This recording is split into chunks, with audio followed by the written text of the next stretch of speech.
নমস্কার। ভৌতিক গল্পে আপনাকে স্বাগতম। আমি মলয়।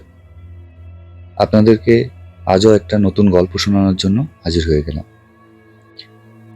আশা করি আজকের গল্পটাও আপনাদের খুব ভালো লাগবে। আর হ্যাঁ, সেই সাথে আপনাদেরকে এটাও বলে রাখি, আমাদের চ্যানেলে কেউ যদি তাদের নিজের অভিজ্ঞতা শেয়ার করতে চান, তো অবশ্যই আমাদেরকে হোয়াটসঅ্যাপ করুন। আমাদের হোয়াটসঅ্যাপ নাম্বার 8585892505। তো আজকের গল্পটা একটু অন্যরকম। গল্পের যিনি লিখে পাঠিয়েছেন তিনি আমাদের বাংলাদেশের আর এক বন্ধু। তো তিনি তার নাম ঠিকানা শেয়ার করতে ইচ্ছুক ছিলেন না। তারপরে আমি বলি, গল্পটা রাজশাহীর একটা গার্মেন্টস ফ্যাক্টরির গল্প। আশা করি আপনাদের এটা শুনে ভালো লাগবে। আর ভালো লাগলে অবশ্যই লাইক, শেয়ার এবং কমেন্টস করে দেবেন। তো আর বেশি কথা না বাড়িয়ে আজকের গল্পে চলে যায়। গল্পটি যিনি লিখে পাঠিয়েছেন, আমি তার হয়ে আপনাদেরকে গল্পটি শোনাচ্ছি। তো চলুন মূল গল্পে যাওয়া যাক। ঘটনাটি 2022 সালের জানুয়ারি মাসের শেষের দিকে। আমি রাজশাহীর একটা গার্মেন্টস ফ্যাক্টরিতে কাজ করতে শুরু করি। এক সহকর্মীর ছুটিতে চলে যাওয়ায় আমাকে 2 সপ্তাহের জন্যে স্টাফ কোয়ার্টারে থাকতে হয়েছিল। জায়গাটা শহরের বাইরে, একটু ফাঁকা মাঠের মধ্যে একটা পুরনো 3 তলা বিল্ডিং ছিল। বিল্ডিংটা একটু শহর থেকে বেশ দূরে এবং সেখানে জনবসতিও অনেক কম ছিল। তো যাই হোক, আমাকে দেওয়া হয়েছিল 3 তলার শেষের দিকে একটা ঘরে। পুরনো কাঠের দরজা, জংধরা জানলা আর একটা ঝুলে থাকা পাখা।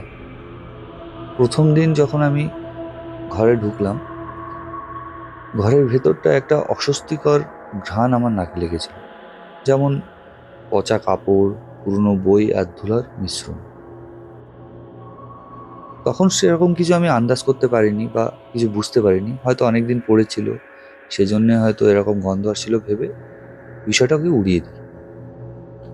প্রথম দিন রাত্রে ঠিক তখন 2টো থেকে 2:30 তার মধ্যে হঠাৎ একটা শব্দে আমার ঘুম ভেঙে যায়।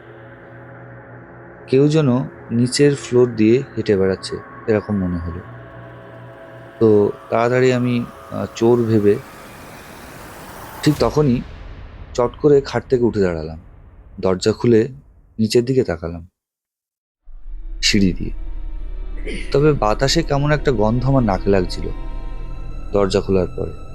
কিন্তু সেই সময়টায় পায়ের শব্দটা থেমে গেল। তো আমি ফিরে আসলাম রুমে। খাটের উপরে বসার পরে লাইট অফ করে দিয়ে যখন আবার শুতে গেলাম, তখন মনে হলো যে কেউ যেন আমার কানের কাছে এসে বলছে, ঘুমিয়ে পড়ো, এখন না। আমি ভাবলাম হয়তো আমার মনের কল্পনা। তো দরজা বন্ধ করে আমি ঘুমিয়ে পড়লাম। সেদিন তেমন কিছু বুঝতে পারিনি। সেদিনকে নিছক একটা কল্পনা ভেবে আমি ঘুমিয়ে পড়ি। দ্বিতীয় দিন রাতে এই 3টে, 3:30 নাগাদ আমার পায়ে খুব ঠান্ডা অনুভব করি। তো অনুভব করার সাথে সাথে আমি ঘুম থেকে উঠে পড়ি। কম্বলের নিচ দিয়ে পায়ে হাত দিয়ে দেখি পাটা বরফের মতো ঠান্ডা হয়ে আছে। যেহেতু শীতকাল, হয়তো ভেবেছি কম্বল থেকে পা বেরিয়ে যাওয়ার জন্য হয়তো ঠান্ডা হয়ে গেছে। আর তখন প্রচণ্ড ঠান্ডা পড়েছিল সেদিনটা। তখনই আমার চোখ পড়ে খাটের নিচের দিকে। কোনো একটা ছায়া যেন অন্ধকারে নড়ছে। আমি স্থির হয়ে গেলাম, চোখ বড় বড় হয়ে গেল। ছায়াটা ধীরে ধীরে সরে গেল খাটের নিচের দিকে, আর আমার কানের পাশে নিঃশ্বাস ফেলে বলল, আমি তো এখানেই থাকি, আমাকে ঘুমাতে দাও। তো আমি ভয়ে কোনো কিছু না ভেবে কম্বল মুড়ি দিয়ে ঘুমিয়ে পড়ি। তৃতীয় দিন সকালবেলায় ঘুম থেকে উঠে আমি দারোয়ান মুর্শেদ চাচার কাছে গেলাম। তিনি একটু চুপচাপ হয়ে গেলেন আমার কথা শুনে। তখন তিনি বললেন, তুমি ওই ঘরে থাকো? তিনি আরেকটু বাড়িয়ে বললেন, আগে এক লোক ওই ঘরে থাকতো, আকস্মিকভাবে তার মৃত্যু হয়। লোকজন বলে সে নাকি রাতে খাটের নিচে লুকিয়ে কাঁদত। যে তার ঘরে যায় তাকে সে ঘুমের মধ্যে ডেকে নিয়ে যায়। আমি তখনই বললাম, আজই আমি ওই ঘর বদলাবো। কিন্তু সত্যি দুর্ভাগ্য, কোয়ার্টারের আর কোনো ঘর ফাঁকা ছিল না, সব ঘরে কেউ না কেউ থাকত। এভাবেই দিনটা কেটে গেল, বিভিন্ন টেনশনে কিভাবে রাত্রে কাটাবো এসব নিয়ে ভাবতে ভাবতে দিনটা কেটে গেল। ওই দিন রাত্রে, রাত তখন 3টা বাজে, আমার ঘুম হঠাৎ করে ভেঙে যায়। দেখি ফ্যানটা আর চলছে না, অথচ কোনো বাতাস নেই, আর আমার গায়ে হালকা হালকা ঠান্ডা লাগছে। তখন অনুভব করলাম আমার খাটে কেউ যেন একটা বসে আছে, আর খাটটা হালকা করে দুলছে। আমি চোখ খুলে তাকালাম, দেখি অন্ধকারের ভেতরে একটা মেয়ের ছায়ামূর্তি। তার কোনো চোখ নেই, নাক নেই, মুখ নেই।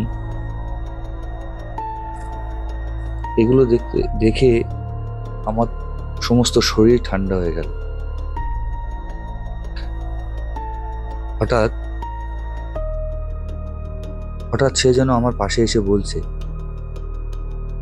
আমার জায়গায় ঘুমাচ্ছ কেন, আমাকে জায়গা দাও। আমি জোর করে চিৎকার করার আগেই পুরো ঘর একটা ঝাঁকুনি দিয়ে অন্ধকারে ঢেকে যায়। ওই দিন আর কিছু বুঝতে পারিনি। আমি সারা রাত ওই ভেবে আর ঘুমাতে পারিনি। পরের দিন সকালে ঘুম থেকে উঠে তড়িঘড়ি করে আমি আবার দারোয়ান চাচার কাছে যাই। দারোয়ান চাচা আমাকে সবকিছু খুলে বলাতে আমি তখনই সিদ্ধান্ত নিই, আমি আর ওই ঘরে একা থাকবো না। কিন্তু কিছু করার ছিল না, যেহেতু শহর থেকে কোয়ার্টারটা অনেক দূরে ছিল, তাই জন্যে আমাকে একটু টাইম নিতে হলো। ভাবলাম এই রাতটাই শেষ রাত, যে কোনোভাবে আমাকে এই রাতটা কাটাতে হবে। ওই দিন রাতে 3টে পরপরই, কি 3:15 হবে, আমি ঘুমের মধ্যে হঠাৎ অনুভব করলাম কেউ আমার হাত ধরে টানছে। আমি চোখ খুলে দেখি পুরো ঘর অন্ধকার, কিন্তু খাটের নিচ থেকে একটা হাত বেরিয়ে এসছে, শক্ত, কালো, লম্বা আঙুল। সে বলছে, এবার তুই আমার ঘুম নিবি, আমি তোর চোখের মধ্যে ঢুকে যাব। ঘরের দরজা হঠাৎ নিচ থেকেই খুলে গেল, আর আমার কিছু মনে নেই। পরের দিন সকালে যখন আমি দেখতে পাই আমি হসপিটালের বিছানায়, পাশের রুমের ছেলেটার কাছ থেকে জানতে পারি আমি অজ্ঞান হয়ে রুমের মধ্যে পড়েছিলাম, আর আমার সহকর্মীরা এসে আমাকে অজ্ঞান অবস্থায় নিয়ে হসপিটালে নিয়ে আসে। ঘুম ভেঙে দেখি আমার চোখে প্রচণ্ড যন্ত্রণা হচ্ছিল। ডাক্তারবাবুর কাছে শুনলাম ঘুমের মধ্যে আমার চোখে প্রচণ্ড আঘাত লেগেছে, কিন্তু আমি জানি ওই ঘরে আমি একাই ঘুমাচ্ছিলাম। সেদিন থেকে আজ পর্যন্ত রাতের বেলা আমি ঘরের আলো নিভিয়ে ঘুমাতে পারি না, আর কখনো খাটের নিচে কিছু পড়ে গেলে নিজে তুলতে যায় না। ধন্যবাদ সকলকে। গল্পটি কেমন লাগলো সেটা অবশ্যই আমাদেরকে কমেন্টস করে জানাবেন, আর হ্যাঁ, সাবস্ক্রাইব করে অবশ্যই আমাদের পাশে থাকবেন। শুভরাত্রি।